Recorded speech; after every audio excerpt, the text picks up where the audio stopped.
El tema que vamos a considerar en esta tarde es el significado y características del Día del Señor. Significado y características del Día del Señor. Segunda de Pedro, capítulo 3, verso 10. Segunda de Pedro, capítulo 3, verso 10. Significado y características del Día del Señor. Leo una vez el versículo y después ustedes repiten la lectura del mismo verso. Segunda de Pedro, capítulo 3, verso 10. Dice, escribe el apóstol Pedro a la iglesia: pero el día del Señor vendrá como ladrón, en el cual los cielos desaparecerán con gran estruendo, y los elementos se disolverán con el intenso fuego, y la tierra y las obras que en ella hay serán descubiertas. El día del Señor vendrá como ladrón en la noche, en el cual los cielos pasarán con grande estruendo, y los elementos ardiendo serán deshechos, y la tierra y las obras que en ella hay serán quemadas. Bien, primera de Pedro 3:10, el día del Señor vendrá como ladrón, en el cual los cielos desaparecerán con gran estruendo. Recuerde el tema, significado y características del día del Señor. Este tema, esa palabra Día del Señor, es una de las palabras o una de las frases técnicas que vamos a encontrar en el Antiguo Testamento, a la que hacen alusión frecuentemente los profetas. Los profetas del octavo y del séptimo siglo recurren constantemente a esta frase. También es una frase que utilizamos para referirnos al cuarto mandamiento, el Día del Señor, como el día del reposo. Y hay una relación entre el día de reposo y el día del Señor, pero vamos a ver cuál es el significado técnico de esta palabra de Día del Señor. Para ello tenemos que ir al Antiguo Testamento para ver de qué manera lo usaban los profetas, cuál era la forma en que los profetas usaron este término, que le repito es un término técnico, que nos enseña mucho sobre la manera en que el Señor actúa. Así que le voy a dar algunas citas del Antiguo Testamento. Quiero que usted tenga preparada su Biblia. Vamos al libro del profeta Isaías, capítulo 13, verso 6 y verso 9. Isaías, capítulo 13, verso 6 y verso 9. Vamos a ver también Ezequiel, capítulo 15, versículo 5, y luego capítulo 30, verso 3. Isaías 13, 6 y 9, Ezequiel 13, 5, luego Ezequiel 33, Joel 1:15, Joel 2:1, va a ser algunas de las citas que vamos a estar considerando. El Antiguo Testamento, los profetas usan mucho esta frase, es una frase muy recurrente en el vocabulario de ellos, y vamos a ver cuál es la razón. Iniciamos con Isaías capítulo 13, versos 6 y verso 9. Aullad, porque cerca está el día de Jehová, vendrá como asoleamiento del Todopoderoso. Muy bien, ¿puede repetir, hermano, la lectura? Aullad, porque cerca está el día de Jehová, vendrá como asoleamiento del Todopoderoso.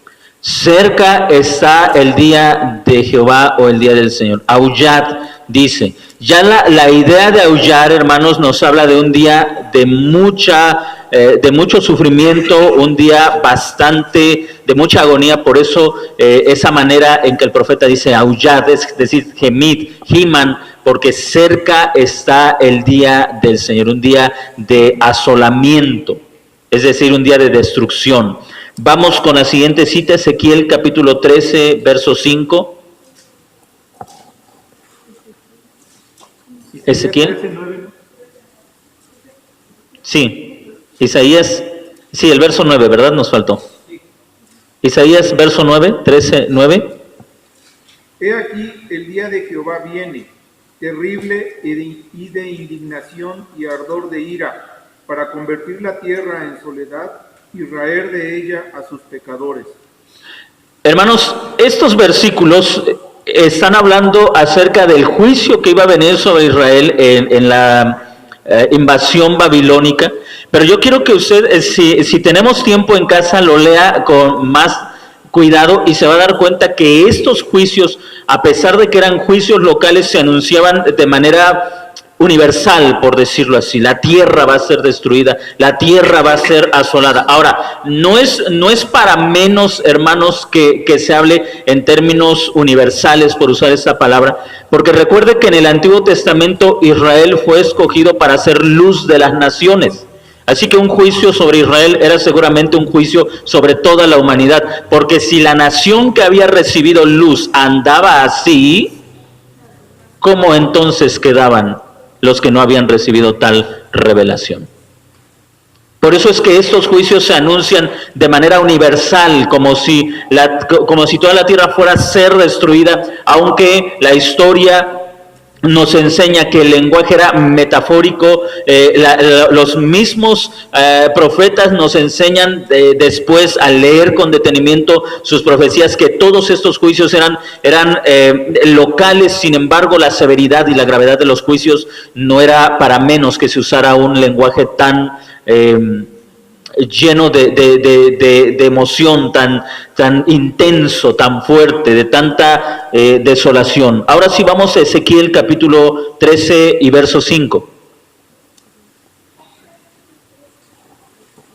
No han ocupado su lugar en las brechas, ni han preparado los muros del pueblo de Israel, para que en el día del Señor se mantenga firme en la batalla. Ok, el día del Señor.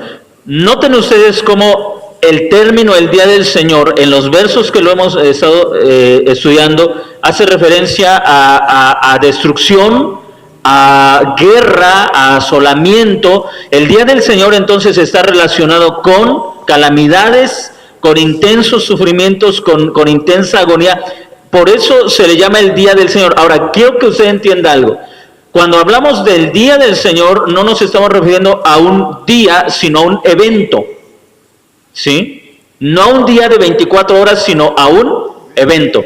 Obviamente una invasión no tardaba un día.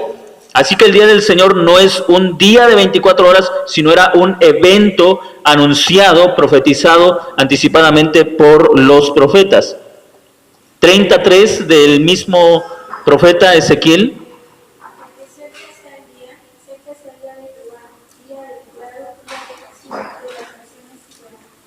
Tenemos muchos más textos con este lenguaje. Vamos a considerar Joel 1.15 y 2.1, que fueron las últimas citas que dimos. Joel 1.15 y 2.1. Ay del día, porque cercano está el día de Jehová, y vendrá como destrucción por el Todopoderoso. Y 2.1, tocar trompeta en Sion, dar alarma en santa noche. También todos los moradores de la fe, tierra, porque viene el día de Jehová, porque está cercano. Tanto la eminencia como la gravedad del día del Señor son evidentes en cada una de estas citas. En algunos de los textos que hemos leído se habla de lo cercano. Miren, la mayoría, bueno, no la mayoría, algunos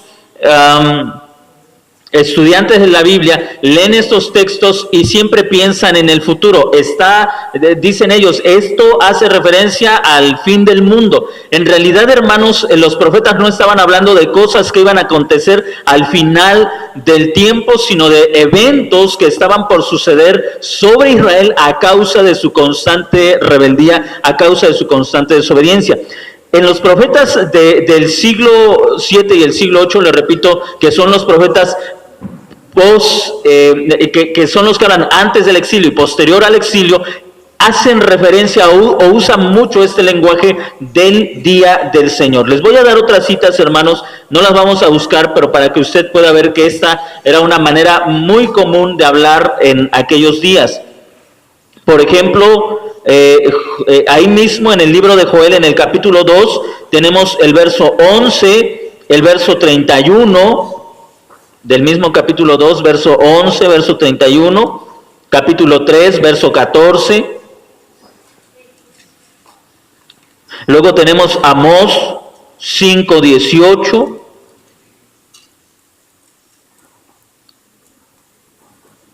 Verso 20 también. Abdías 1:15, Sofonías 1:7. Pero observe también cómo en el Nuevo Testamento tenemos estas mismas expresiones, este mismo lenguaje. Esas citas sí las vamos a buscar. Hechos 2:20. Hechos 2:20. Primera carta de Pablo a los Corintios, capítulo 5, verso 5.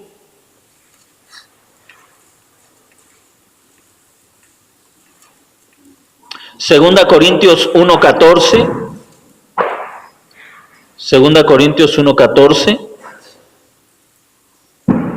Primera Tesalonicenses 5:2. Y Segunda Tesalonicenses 2:2. Repito las citas del Nuevo Testamento. Hechos 2:20. Primera Corintios 5:5. Segunda Corintios 1:14. Primera Tesalonicenses 5:2 y Segunda Tesalonicenses 2:2. Recuerde el tema, significado y características del día del Señor. Vamos con la escritura del Nuevo Testamento, Hechos 2:20, y así vamos a ir leyendo las citas que fueron dadas. Hechos 2:20. ¿Alguien tiene la lectura? El sol se convertirá en tinieblas y la luna en sangre antes que venga el día del Señor. Muy bien. Recuerden ustedes que el apóstol Pedro está aplicando la profecía de Joel 2. Eso es lo dicho por el profeta Joel. Otra vez, el día del Señor se anuncia en términos cósmicos. El sol se va a oscurecer, la luna se va a convertir en sangre. Esto anuncia la llegada del juicio, dice el profeta, el apóstol Pedro en su discurso de Hechos 2:28. Primera Corintios 5:2, 5:5, perdón.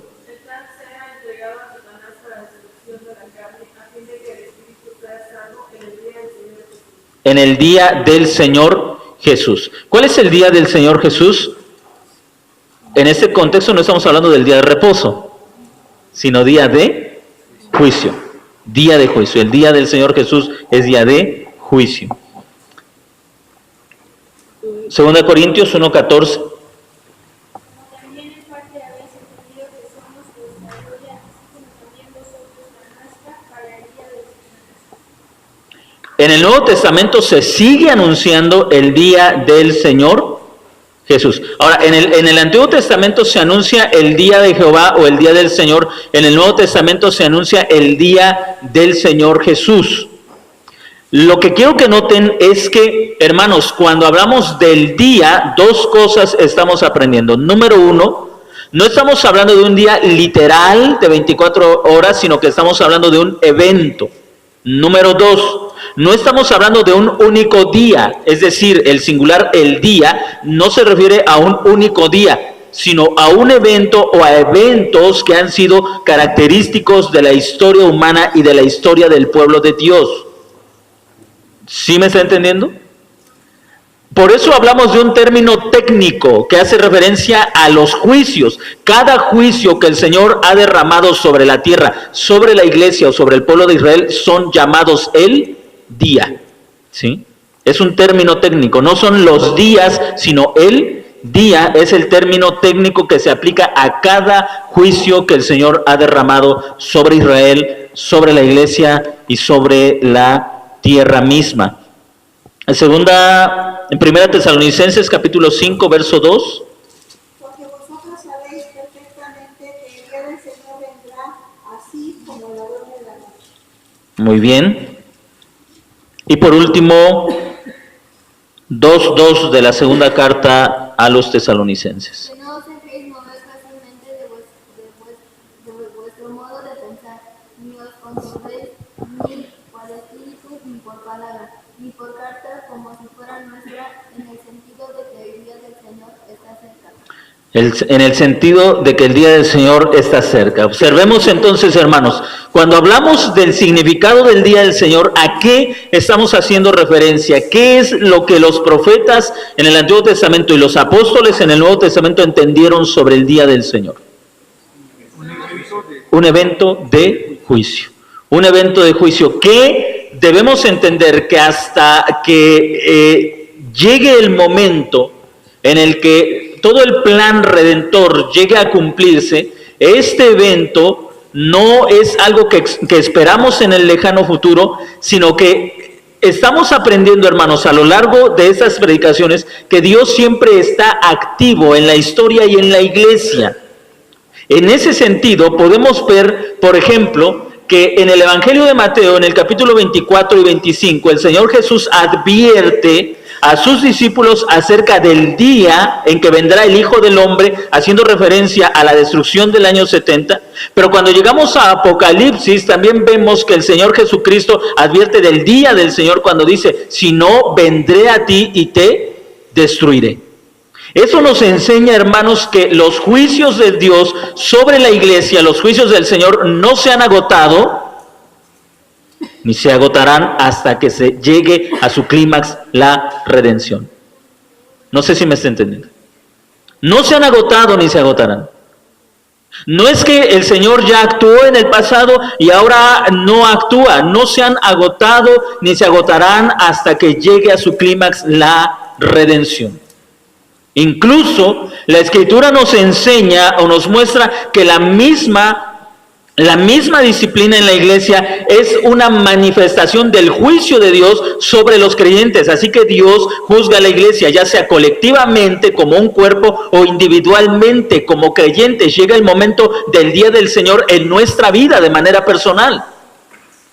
Quizá nosotros, no sé si experimentemos colectivamente el día del Señor como los juicios que la nación de Israel y posteriormente la iglesia en el primer siglo y las iglesias de Apocalipsis experimentaron, pero lo cierto es que cada uno de nosotros ha de experimentar el día del Señor de manera individual, es decir, un momento en el que habremos de darle cuentas al Señor.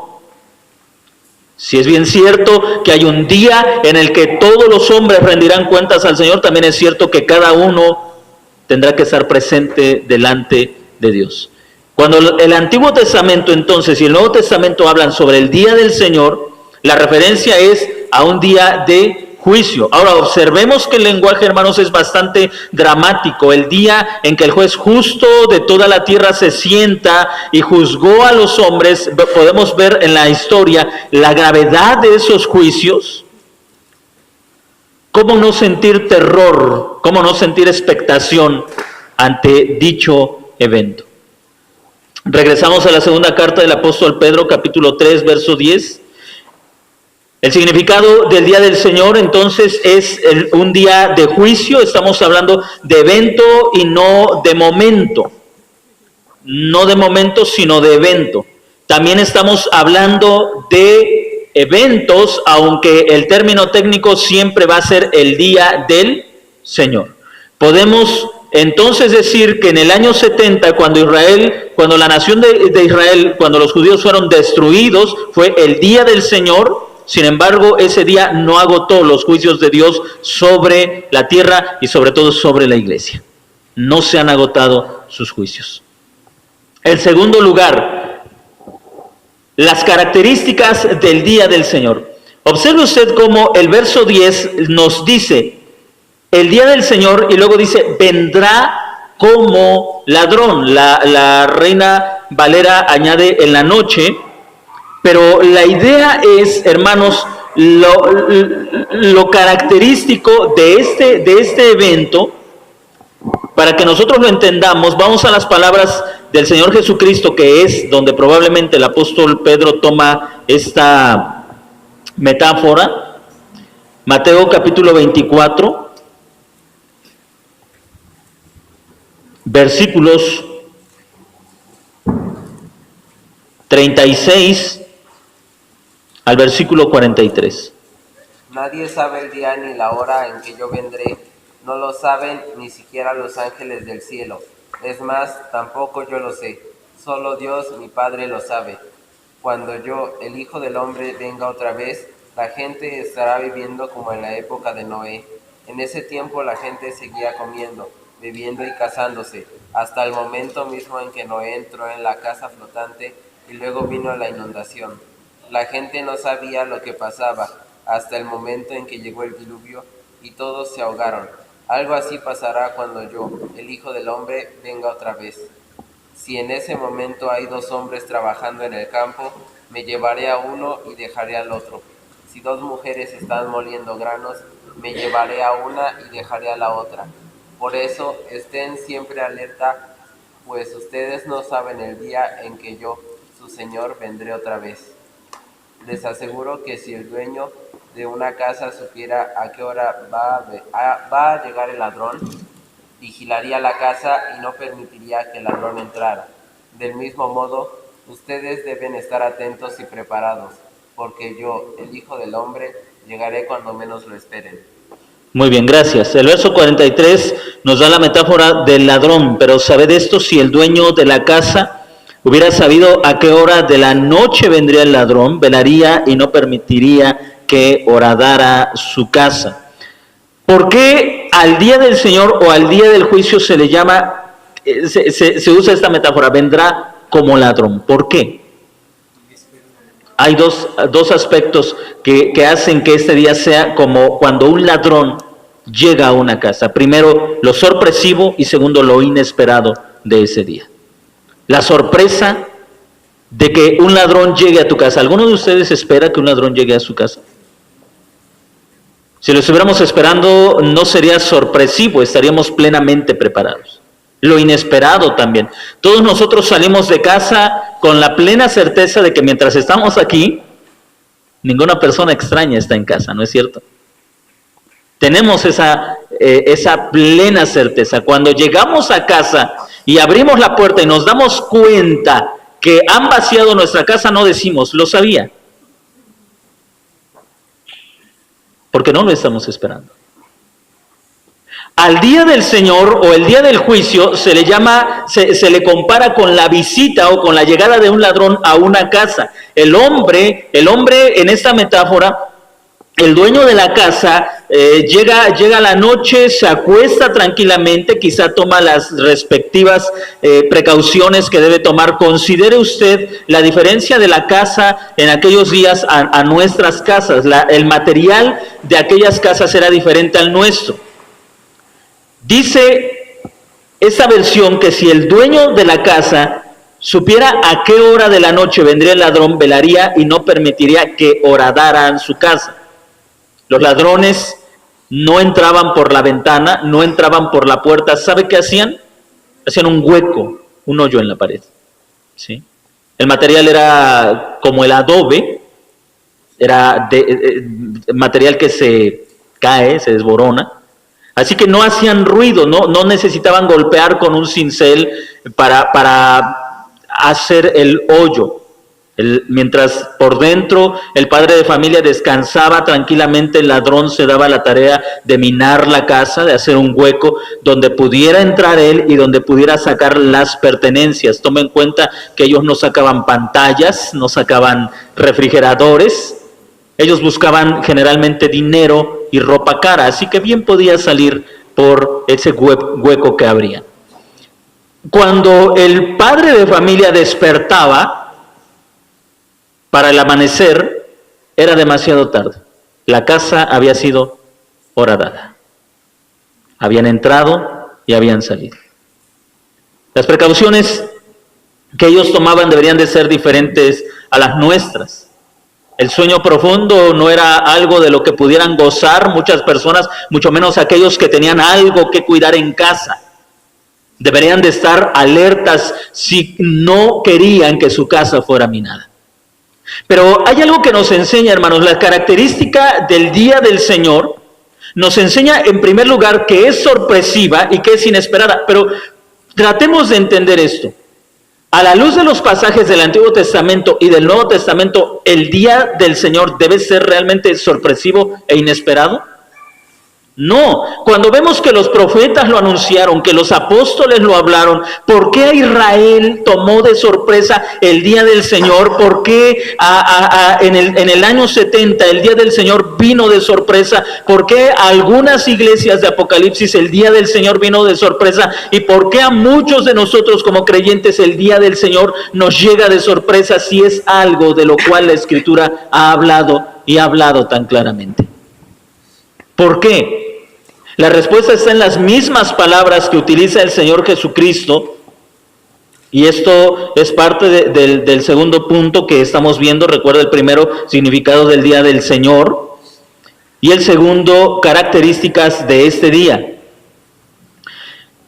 La primera característica es que es como ladrón. Es un día que viene como ladrón, es decir, inesperado y sorpresivo. ¿Por qué viene a ser este día tan inesperado y sorpresivo? En el verso 37, el Señor Jesucristo advierte a sus discípulos con estas palabras: pero como los días de Noé, así será la venida del Hijo del Hombre. Y luego lo explica: porque como en aquellos días antes del diluvio estaban comiendo, bebiendo, casándose y dándose en casamiento hasta el día en que Noé entró en el arca. En esos versículos, hermanos, creo que no existe ningún problema o ninguna razón por la cual los haya tomado de sorpresa ese día. Deberíamos no comer, no tener familias, hermanos, para que ese día no nos agarre de sorpresa o por sorpresa. Deberíamos abstenernos de la comida.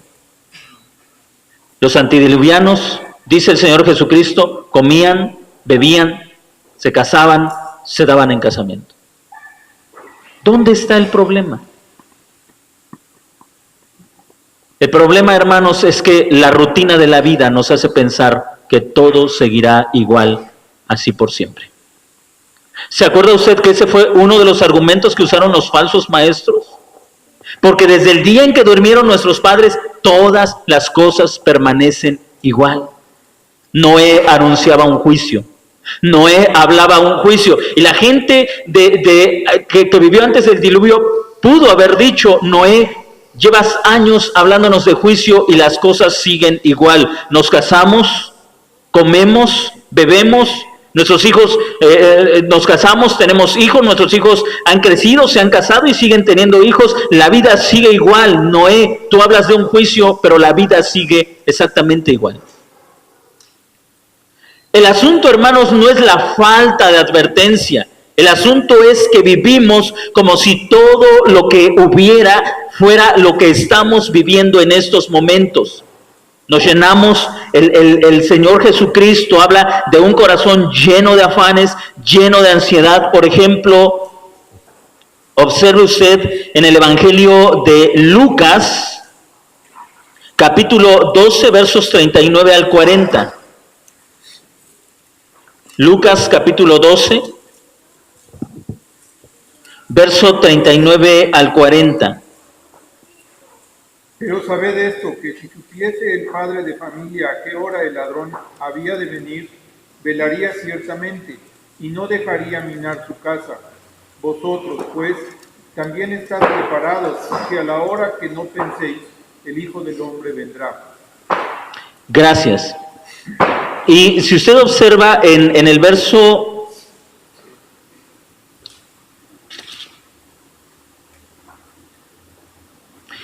desde el verso 35, por favor. Estén ceñidos vuestros lomos y vuestras lámparas encendidas. Y vosotros sed semejantes a hombres que aguardan a que su Señor regrese de las bodas, para que cuando llegue y llame, le abran enseguida. Bienaventurados aquellos siervos a los cuales su Señor, cuando venga, halle velando. De cierto os digo que se ceñirá y hará que se sienten a la mesa y vendrá a servirles. Y aunque venga a la segunda vigilia, y aunque venga a la tercera vigilia, si los hallare así, bienaventurados son aquellos siervos. Pero sabed esto, que si supiese el padre de familia a qué hora el ladrón había de venir, velaría ciertamente y no dejaría minar su casa. Vosotros, pues, también estad preparados, porque a la hora que no penséis, el Hijo del Hombre vendrá.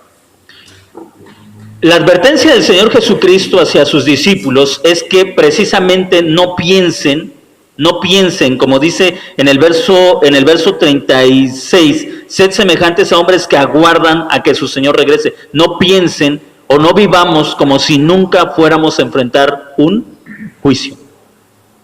Todas las cosas siguen igual.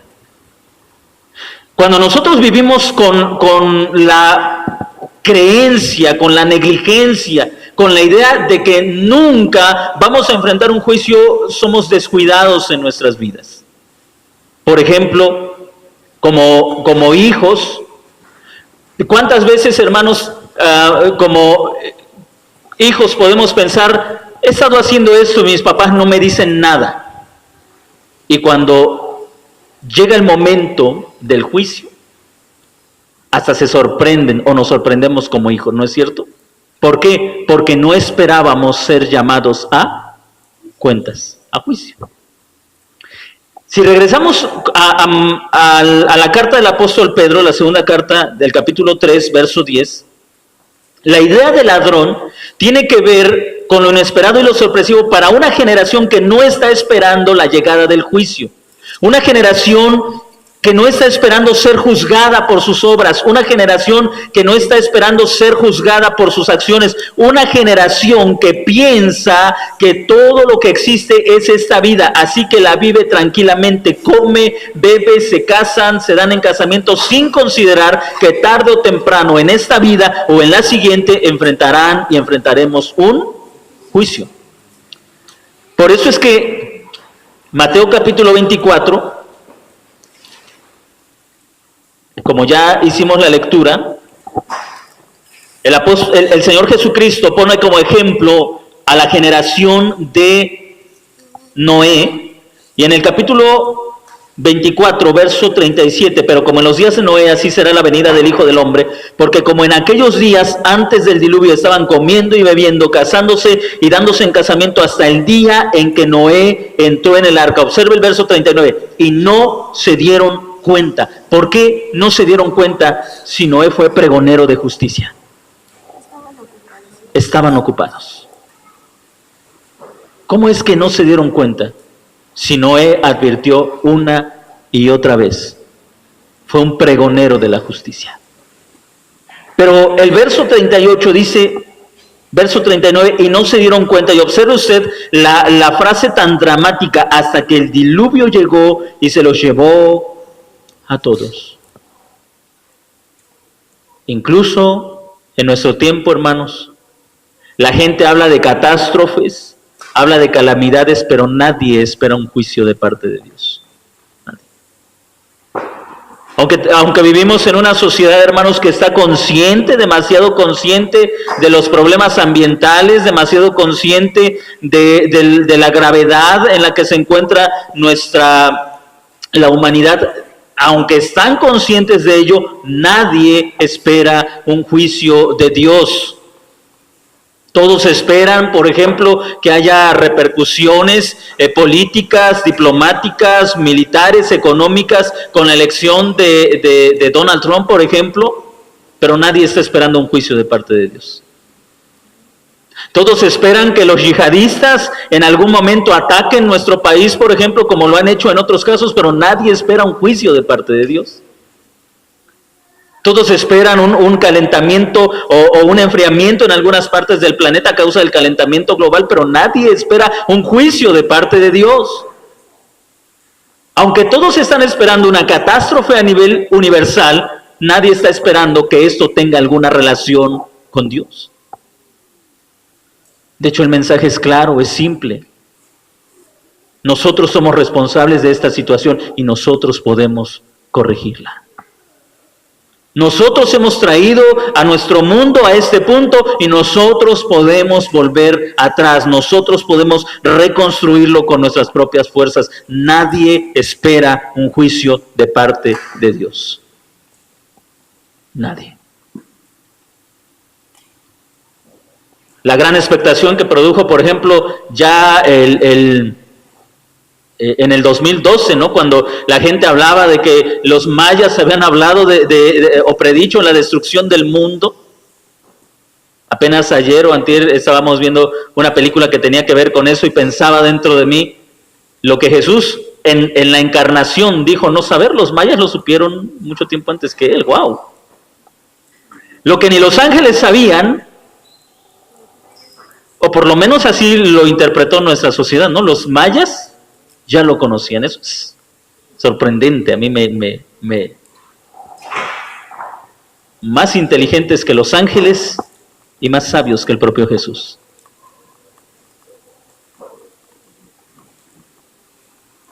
¿Cómo es posible que la gente pueda creer predicciones como esa, pero sea incapaz de creer que Dios va a juzgar a la humanidad?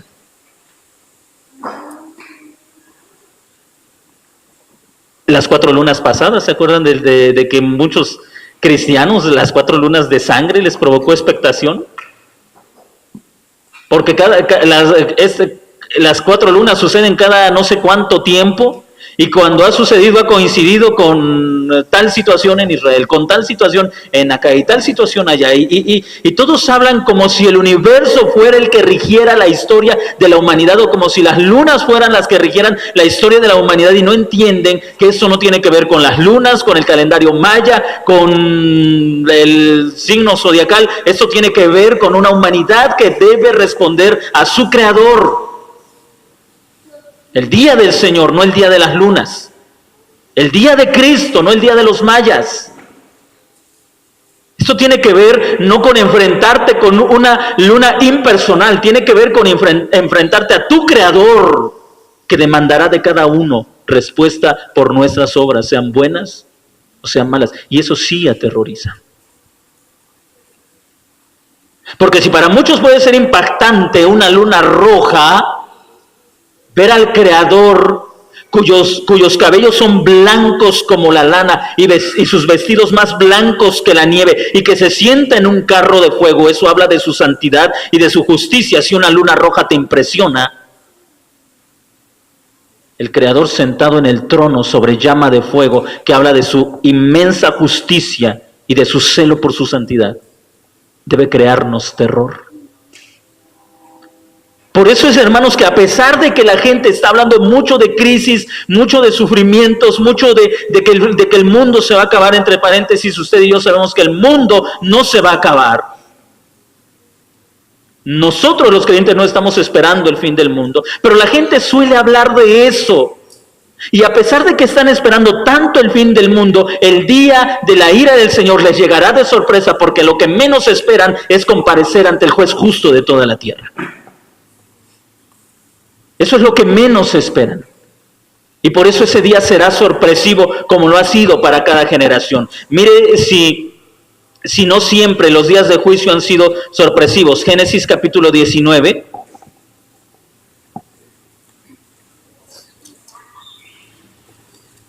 Verso 14. Génesis 19, 14. Entonces salió Lot y habló a sus siervos, los que habían de tomar sus hijas, y les dijo: levantaos, salid de este lugar, porque el Señor va a destruir esta ciudad. Mas pareció a sus yernos como que se burlaban. ¿Cómo cree que quedaron los yernos de Lot cuando cayó el juicio sobre Sodoma y Gomorra? Se sorprendieron. Pero ¿no les acababa de decir Lot? Levántense, porque esta ciudad va a ser destruida por fuego por el Señor. ¿Y qué dijeron los yernos? Estás bromeando. Estás bromeando. Estás loco. Sodoma y Gomorra son las ciudades más prósperas. Todo va bien con nosotros. Estás bromeando. Lo sorpresivo del día del Señor en todos los tiempos en que el juicio ha llegado no ha sido porque no se ha anunciado, ha sido porque el hombre no ha querido creerlo. No lo ha querido creer. Una sociedad, hermanos, le repito, es más fácil creer que esto es asunto nuestro, que realmente nos vayamos a enfrentar a un día de juicio delante del Señor, porque muchas personas dicen: ¿cómo Dios, que es amor, te va a juzgar a ti si Dios es amor? Esto es cuestión de nosotros. Nosotros estamos echando a perder el mundo. Nosotros estamos haciendo esto más. Esto es cuestión de nosotros, pero un Dios de amor no te va a juzgar. A esas personas el día de la ira de Dios les va a caer por sorpresa, no porque no se anuncie, sino porque no quieren creerlo. El apóstol, regresamos a la primera carta segunda carta de Pablo a Timoteo. Primera carta de Pablo a los tesalonicenses, no es a Timoteo, capítulo 5, verso 2. Porque vosotros sabéis perfectamente que el día del Señor vendrá así como ladrón en la noche. Ustedes saben perfectamente. Si hay algo que la iglesia debe saber es que el día del juicio, y recuerde que cuando hablamos del día del juicio no es un evento único, tampoco es que no se vuelva a repetir, puede ser, mire, siempre estamos ante el día del juicio. Latente, exactamente. Está establecido para los hombres que mueran una sola vez, después de esto, el juicio. Yo no sé si a usted y a mí como generación nos va a tocar enfrentar el día en el que la restauración de todas las cosas llegará a su plenitud, pero es cierto que usted y yo nos vamos a enfrentar al día del juicio. Si no es porque nos alcance ese día, nos va a alcanzar la muerte. Y está establecido para el hombre que muera una sola vez y después de esto, el juicio. Y el apóstol Pablo exhorta a la iglesia de Tesalónica con estas palabras que acabamos de escuchar. Ustedes, hermanos, saben exactamente que el día del Señor viene como ladrón en la noche. Hermanos, nosotros sabemos que el día del Señor, que el día del juicio vendrá. ¿Cuándo? No lo sabemos. Pero siempre debemos estar esperando que el juicio ha de venir. Un día compareceremos delante del Señor, un día seremos llamados a dar cuenta delante del Señor, como lo escribe en la carta a los Hebreos, en el capítulo 4.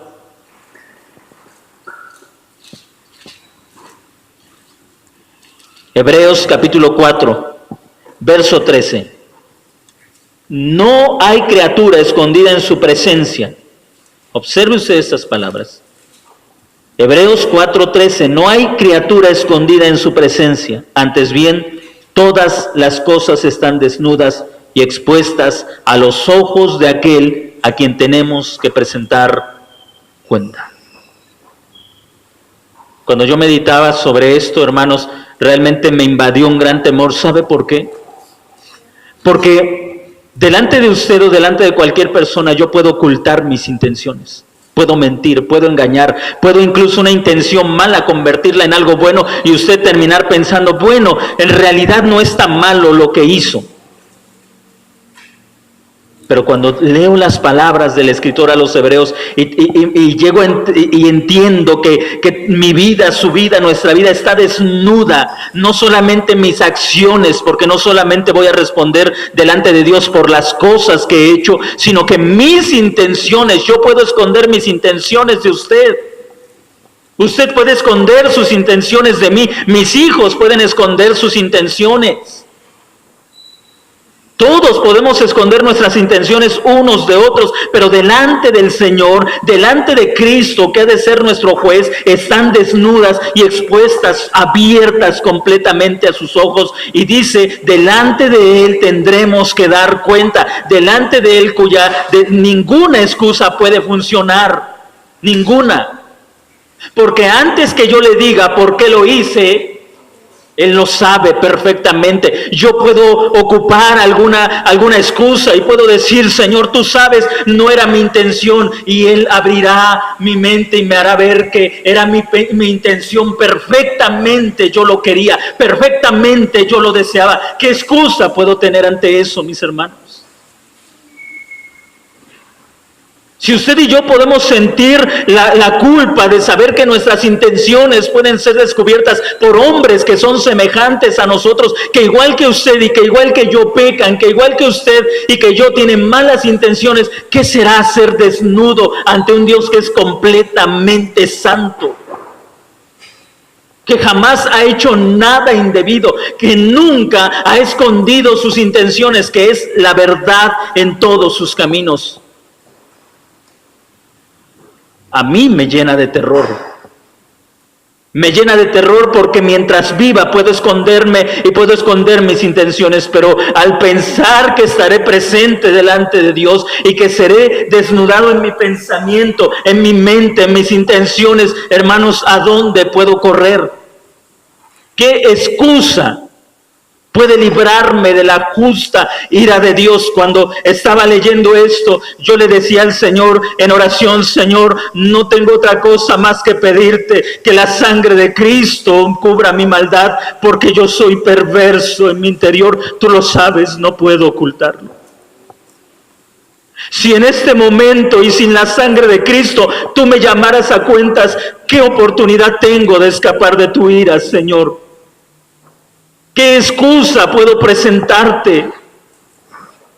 ¿Qué palabras pueden convencerte que no soy tan malo, Señor? Nada puede ocultarme de tu ira. Solamente la sangre de Cristo puede hacer que yo, un vil pecador, pueda escapar de tu ira justa, que tarde o temprano será derramada y que tarde o temprano tendré que estar delante de tu presencia para ser desnudado completamente, y lo único que puedo hacerte ahora decir es: sé propicio a mí que soy un pecador.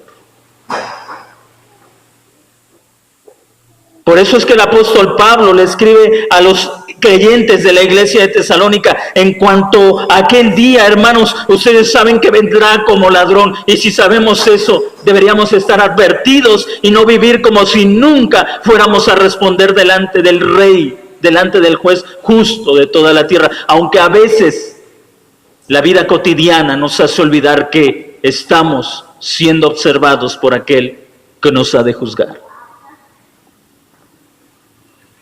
A veces la vida cotidiana, hermanos, nos hace olvidar que un día tendremos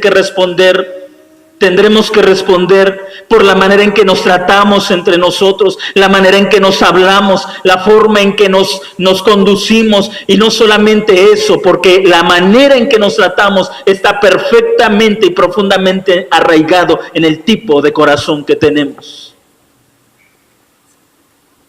Si viviéramos con la expectativa, no del fin del mundo. Yo no quiero que usted viva con una expectativa apocalíptica como aquellos que hablan del fin del mundo y viven paranoicos. No, sino con la verdad de que daremos cuentas al Creador. ¿Cuándo? No lo sé. Pero tenga la certeza que lo haremos. Tenga la seguridad que lo haremos. Así que mi intención no es que usted viva con el terror del mundo se va a acabar, no, sino más bien con la seguridad de que un día estaré delante de mi Creador, un día estaré delante de aquel que dice la Escritura: sus ojos son como llamas de fuego. Si la Escritura dice, Hebreos capítulo 4, verso 12, porque la palabra de Dios es viva, eficaz y más cortante de toda espada de dos filos, y penetra hasta dividir el alma y el espíritu, y hasta las coyunturas y los tuétanos, y es capaz de discernir los pensamientos y las intenciones del corazón. Si yo, cuando me siento a leer la Biblia, soy descubierto delante de Dios y puedo sentir el terror de saber que mis intenciones han sido descubiertas, ¿qué será al estar en la presencia de aquel que dio esta palabra, cuyos ojos son como llama de fuego? Si la Biblia tiene la misma capacidad, ¿qué será ahora ver a aquel que nos dio esta palabra? Por eso es que tenemos que recordar estas palabras, hermanos. Ustedes saben exactamente que el día del Señor viene como un ladrón en la noche. Verso 4 de la carta de Pablo a los Tesalonicenses, capítulo 5. Pero ustedes, hermanos, no estáis en tinieblas, porque a toda esta gente el día del Señor les agarró sorpresivamente, les tomó sin advertencia, porque ellos estaban en las tinieblas de una vida sin sentido. Pero ustedes, hermanos, no están en tinieblas para que el día los sorprenda como un ladrón. No están en tinieblas, porque todos ustedes son hijos de luz e hijos del día. No somos de la noche ni de las tinieblas. No durmamos pues como los demás, sino velemos y seamos sobrios. Porque los que duermen, de noche duermen, y los que se emborrachan, de noche se emborrachan. Pero nosotros que somos del día, seamos sobrios, sabiendo, no lo dice Pablo, lo digo yo, sabiendo que un día estaremos delante de su presencia. El próximo domingo concluiremos con las características del día del Señor. Solo quiero llamarle a considerar, hermanos, que cada día que nosotros vivimos nos estamos acercando un paso más al día que compareceremos delante del Señor. Cada día que estamos viviendo estamos dando un paso más cerca de ese día. A veces cuando vamos a enfrentar algún examen y no estamos seguros de ser aprobados, y si estamos en una fila, hermanos, quizá le podemos decir con amabilidad al que está detrás de nosotros, pasa tú primero. Intentando llegar hasta el final de la fila para así retardar el momento en que nos hemos de enfrentar a nuestro examen. Pero usted bien sabe que el día en que el Señor nos llame a cuentas no habrá manera de evadirlo. No habrá manera de escapar de aquel día.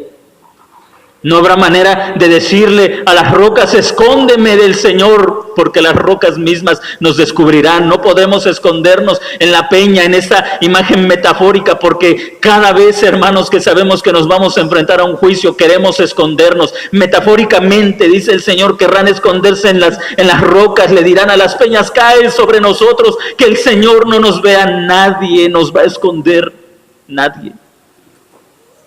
Tendremos que estar delante de su presencia y comparecer no solamente por las cosas que hemos hecho, sino por las intenciones que han generado nuestras acciones.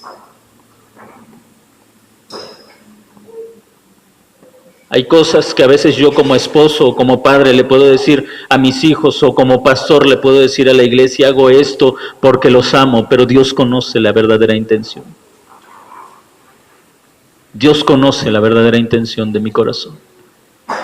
Y al estar en su presencia yo no puedo decirle, Señor, tú sabes que lo hice porque los amaba. Porque Él descubrirá mi verdadera intención. De hecho, Él es tan bueno y tan misericordioso que al leer su palabra las descubre antes para que pueda arrepentirme y aquel día no me tome por sorpresa. Descubre antes mis intenciones. Y me hace consciente de mi egoísmo, de mi orgullo, de mi hipocresía, de mi maldad, de mi falsedad, para que pueda arrepentirme y cuando llegue aquel día no me sorprenda, porque he sido juzgado antes para que no perezca con los demás. Hermanos, creo que cada día es un llamado a arrepentirnos, porque cada día nos acercamos más a aquel día. Y ruego que ni a usted, ni a mí, ni a nuestros hijos, ni a nuestros hermanos y hermanas, ese día nos llegue sorpresivamente, como un ladrón a casa, sino que estemos plenamente preparados.